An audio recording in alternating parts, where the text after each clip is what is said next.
سر نشے کی بیماری جو ہے کیا وہ بھی ان بیماریوں سے میل کھاتی ہے، اسی زمرے میں آتی ہے؟ بالکل آتی ہے۔ نشے کی بیماری جسے ایڈکشن یا الکوہلزم کے نام سے لوگ پہچانتے ہیں، بالکل 100% اس کرائیٹیرین پہ پورا اترتی ہے، اور 1956 میں یونائٹڈ نیشنز نے اسے باقاعدہ ایک پرائمری کرونک پروگریسو النس کا نام دیا۔ یہ اپنی نیچر میں bio psycho social and spiritual ہے، یعنی بایولوجی جو ہے، یعنی انسان کا جسم اس سے متاثر ہوتا ہے تو یہ بیماری شروع ہوتی ہے۔ یہ بیماری صرف نشہ شروع کرنے سے نہیں ہوتی، بلکہ نشہ شروع کرنے کے بعد جب جسم میں ایک تبدیلی آتی ہے، جو نشے کے نظام سے نپٹنے کا معاملہ ہے، جب اس کے اندر کوئی گڑبڑ ہوتی ہے تو پھر یہ بیماری کا آغاز ہوتا ہے۔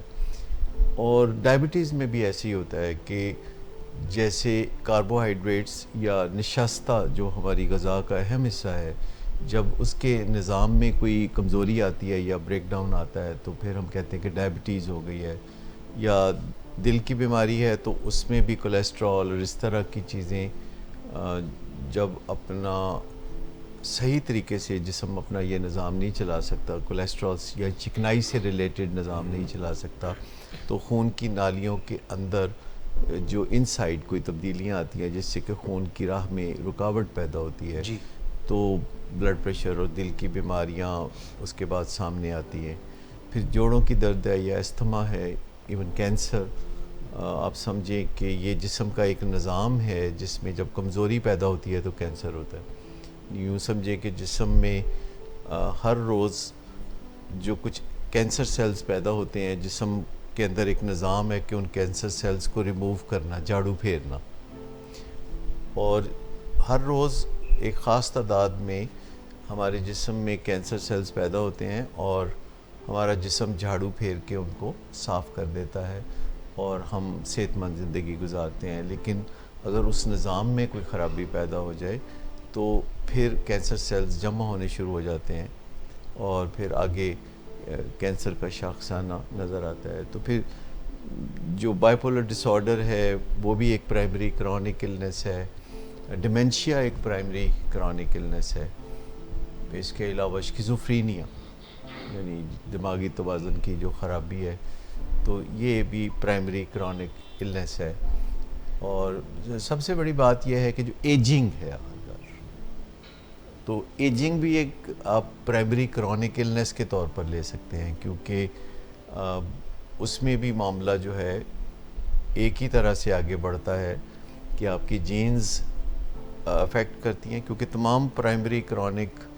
النسز میں جینز کا ایک کردار ہوتا ہے پس پردہ۔ لیکن آپ بے بس نہیں ہیں، آپ جینز کو بیٹ کر سکتے ہیں، لیکن یہ جو جتنی بھی پرائمری کرونک النسز ہیں ان کو پرائمری اس لیے کہا جاتا ہے کہ اس سے پہلے چونکہ کوئی بیماری نہیں ہوتی، جیسے پرائمری ایجوکیشن سے پہلے کوئی ایجوکیشن نہیں ہوتی، تو جو از خود ایک فنومینا شروع ہوتا ہے اس کو پرائمری کہتے ہیں۔ پھر اس وجہ سے جو دیگر چیزیں پیدا ہوتی ہیں یا بیماریاں پیدا ہوتی ہیں تو ان کو سیکنڈری ڈیزیزز کہا جاتا ہے، سیکنڈری النسز کہا جاتا ہے۔ جیسے ڈائبٹیز ہوئی ہے اور اس کے نتیجے میں آنکھوں کی بصارت متاثر ہو گئی ہے یا کڈنیز پہ اثر ہو گیا ہے، تو اس کو پھر ہم کہیں گے سیکنڈری ٹو دا ڈائبٹیز۔ تو ڈائبٹیز ہو یا دل کی بیماری ہو، یہ پرائمری بھی ہو سکتی ہے، دل کی بیماری پرائمری النس بھی ہو سکتی ہے، اور پھر یہ سیکنڈری ٹو ڈائبٹیز بھی ہو سکتی ہے۔ لیکن جب کوئی بیماری سیکنڈری ہوتی ہے تو اس کی پرائمری بیماری کا علاج کرنا مسٹ ہوتا ہے۔ اس طرح ایڈکشن ہے، الکوہلزم ہے، یہ ایک پرائمری النس ہے، لیکن الکوہلزم سے پھر کوئی 300 بیماریاں پیدا ہوتی ہیں جو کہ سیکنڈری ٹو الکوہلزم ہے، لیکن جب تک پھر شراب نہیں چھوڑیں گے تو ان بیماریوں کو کچھ نہیں ہو سکتا۔ اسی طرح جیسے ڈائبٹیز ہے اور اس کی وجہ سے جو سیکنڈری النسز ہوتی ہیں، جب تک ڈائبٹیز کا علاج نہیں ہوگا تو تب تک جو ہے دوسری سیکنڈری بیماریوں کا علاج بھی نہیں ہوگا۔